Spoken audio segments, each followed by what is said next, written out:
This video will show you how to replace the power steering pressure line on a Ford Edge. Most of this will be accessed from under the vehicle. Let's get into it. Okay friend, let's get started on our job. Now we will have to make our way under the vehicle, so make sure you're in a safe area to do so. After that, we're under the hood. Along the passenger side under the hood, we're looking for our power steering reservoir. This is housing your fluid. Now before we remove our cap, the first thing I like to do is wipe down the upper area here. I just want to try to remove as much debris as possible. Try to make sure nothing falls inside of the power steering system. Now that I have that cleaned, we can remove our cap. We're turning that counterclockwise. Lift that up and off of there. Just a quick inspection. We want to make sure the seal is still in good usable order. If it looks like it's damaged, you can replace that O-ring seal. Inside of the power steering reservoir, as I mentioned, this houses our fluid. Let's go ahead and remove as much of it as possible. If you have a fluid extractor, that's the easiest way to do this.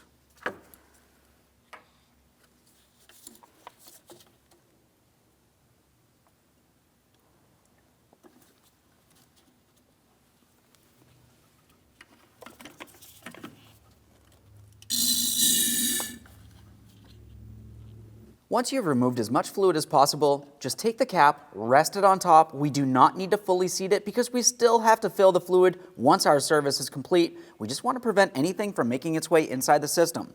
Now, as we make our way under the vehicle, we can see our subframe, we can see our sway bar. As we come up towards the driver's side, I can see my power steering rack and my power steering pressure line. That pressure line makes its way from the driver's side at the power steering rack all the way across the subframe towards the passenger side. Now with that said, we're going to start removing the pressure line from the power steering rack. You're going to find that it has a 17mm banjo bolt holding it in place. Now when you do remove this, typically there will be fluid located inside, and that needs to be diverted directly into a collection receptacle. For this, I'm just going to use a piece of cardboard. You can use a funnel if necessary. I find that the cardboard is more flexible. I'm just going to try to make my way underneath this area. We're pressing it in underneath the line up against the power steering rack. This will help us divert the fluid down into our collection receptacle. Now I have hand and eye protection. Let's go ahead and use our 17mm to remove that banjo bolt and the line from the power steering rack. 17mm.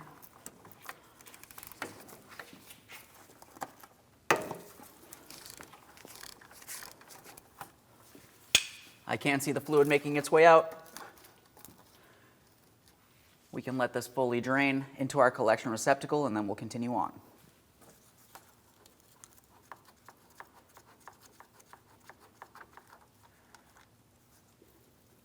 Now there's my banjo bolt. We need to clean this up, give it a thorough inspection. If it looks like it's rotted, weak, or damaged, you're going to want to replace it. This looks good. I'll set it aside. We'll take hold of the power steering pressure line and start pulling it away from the power steering rack. We're paying attention for a seal. There should be a seal on each side of the power steering pressure line. I can see the outboard seal. It's still attached to that pressure line. Let's come up along this side here. I'm pulling the line away. I did see that seal. There's the seal. Now, of course, we can see our power steering rack. We're going to clean this up and give it a thorough inspection. For now, let's pause under the vehicle. We're going to let this continue draining. We'll make our way back up into the engine compartment.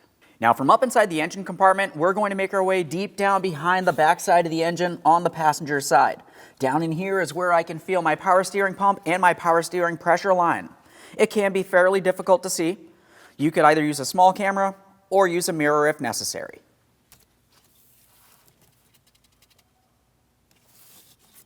Now to start removing this banjo bolt, I'm going to be using a swivel 17mm socket with an extension so I can gain access with my ratchet to loosen this.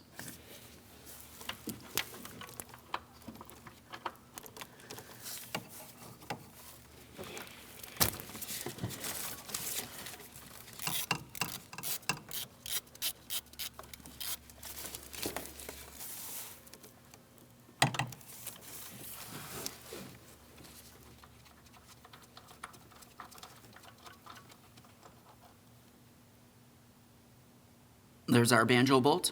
Just a quick inspection of that. We want to make sure we do not have any pre-existing gasket on there. I can see that, so I have to remove it. Of course, we're going to thoroughly clean this, give it a close inspection, and then we'll set it aside. Now, to remove the gasket, you can either use a small pick. I'm just going to use a small pocket screwdriver. I'll try to get in between here. Get that gasket off of there. Banjo bolt itself looks to be in good usable order. We'll set this aside. Now we can reach down, grab hold of that line, and remove it from the pump. We need to inspect the pump to confirm there's no gasket on that.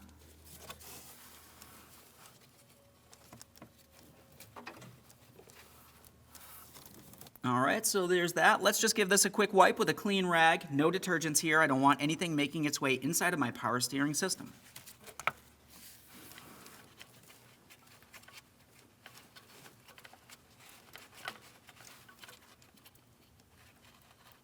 There's no gasket on the power steering pump.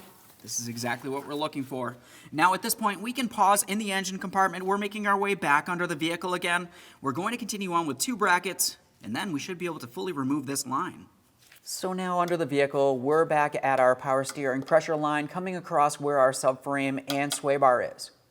Now you're going to find that you have 2 metal clips holding the pressure line in place. It's fairly simple to dislodge this. I'm just using an angled pick as a prying device so I can make my way under. I'll gently pry this away. Of course, we are reusing the metal bracket, so I don't want to damage it or flex it so far that it makes it so it's unusable. We just want to flex it far enough that we could remove the hose. After completing one, make your way over towards the other side.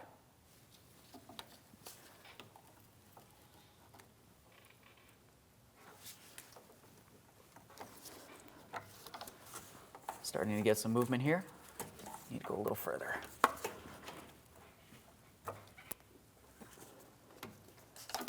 At this point, we should be able to take hold of the line and carefully start removing it. Keep in mind, there could still be fluid in this.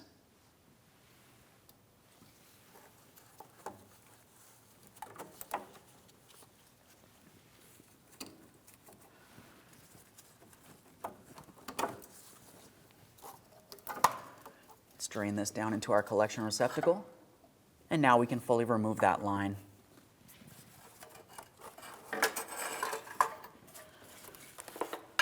There it is, friend.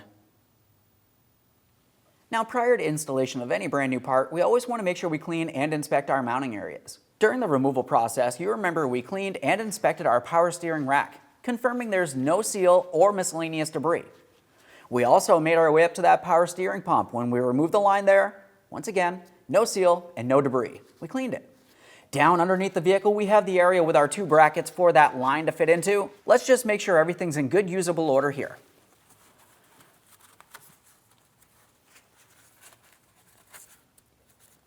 Now it's time for installation of our power steering pressure line. We'll make sure we have this in the proper orientation. Looking at the power steering pressure line, you can tell that we do have a heat shield. This would be for the upper portion of the line. It goes along the exhaust towards the power steering pump. The line needs to be protected. Let's go ahead and start bringing this up into position. Of course, we're only resting it in up along the top, and we're going to continue on down along the bottom area first. As we bring this up, let's just make sure no miscellaneous debris falls inside of the line. This is important.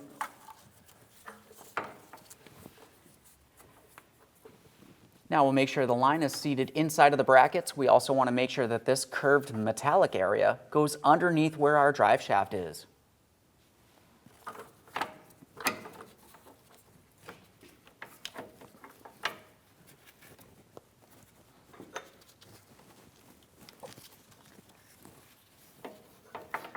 We'll make any adjustments as necessary.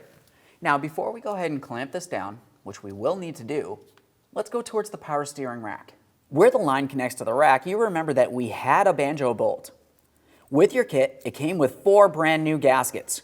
We are only using new gaskets, never reuse any original gaskets, and never double gasket.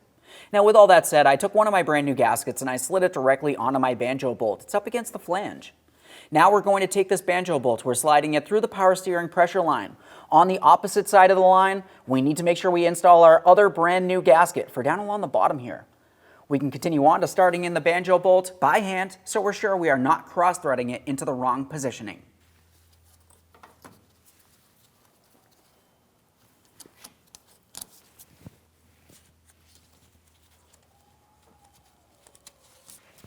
I've got a gasket on both sides. Let's go ahead and get this in position. This is why we left the brackets loose, so we can maneuver things around as necessary.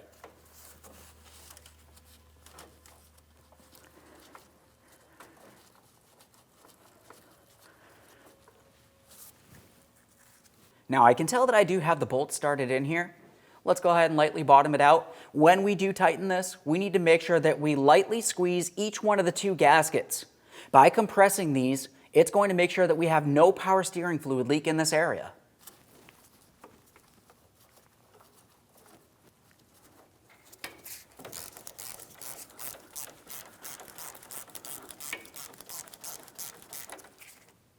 Okay, right there is bottomed out. Now I'm just going to take this a little further. As I mentioned, I need to carefully compress each one of those two gaskets. Now that I feel as though I have that properly tightened, I'm going to take hold of it, make sure it does not move. This line should not move around in any way. That feels good. Let's make our way back towards where the brackets are. We're going to resituate the line as it needs to be, and then of course make sure each one of the brackets is holding it properly. Start over here. I'm pressing the line in as far as possible. Now you may find you have a hard time rolling this back into position by hand. You can use some pliers. When you do try to squeeze this, make sure you are not compressing the line in any way which might restrict fluid flow.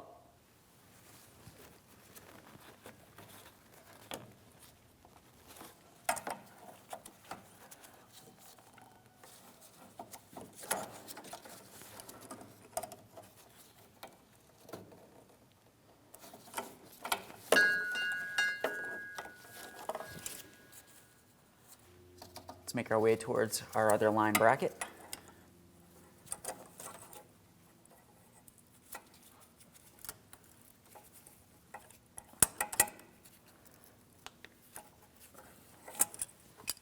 Now at this point, I know that I have this line properly secured. We can make our way up inside the engine compartment. But before that, just go ahead and clean up any power steering fluid residue from this area so we can double check for leaks once this is done.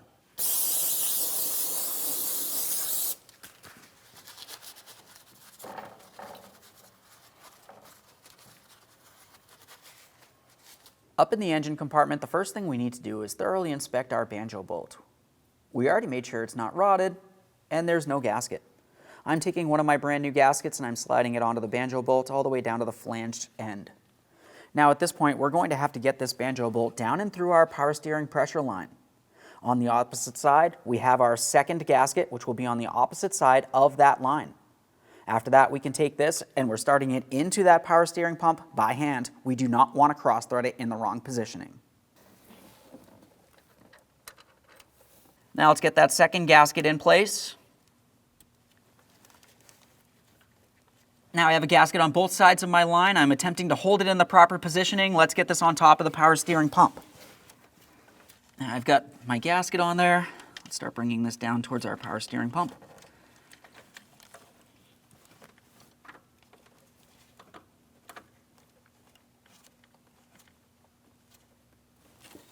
As you can tell, I do have that started in. We'll make sure that we snug this and compress each one of our two gaskets, holding the line to our power steering pump, preventing any leak in this area. 17mm for this.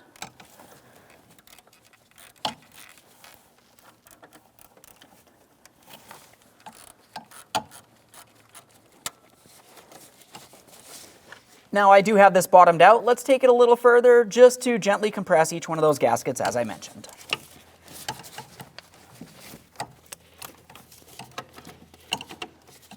After you feel as though you have that properly installed, reach down in this area. Take hold of the line, attempt to move it. This should not move around in any way.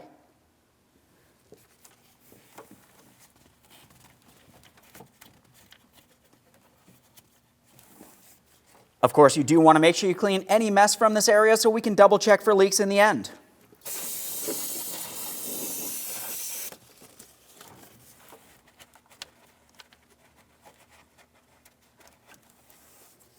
Now it's time to fill the power steering reservoir. Let's go ahead and remove that cap. Now when I fill this, I like to use the manufacturer's specified fluid and I like to use a funnel. As far as the funnel is concerned, that's really just to divert the fluid down inside of the reservoir and try to prevent any type of mess. So for this, I'm just going to pour it directly inside the funnel. It's making its way into the reservoir, and we're paying attention along the side of the reservoir. As we look down in this area, we can see that we do have a minimum and a maximum line. During the filling process, let's make our way up to the maximum line. It can be fairly difficult to see through the sides of the power steering reservoir. If you find you have a hard time, just go ahead and carefully remove your funnel. Take a peek down in this area. We want to try to get up to that maximum line, as I mentioned. After you've done so, we need to make sure we have both front wheels up off the ground. After doing so, we need to make sure we have both wheels up off the ground. We're going to make our way into the passenger compartment, put the key in the on position without the vehicle running. Turn the wheel all the way to one side and then over to the other. Repeat this process several times with the wheels off the ground. The power steering rack is going to go side to side, and that's going to help circulate any air up and out of the system and draw the fluid down and through.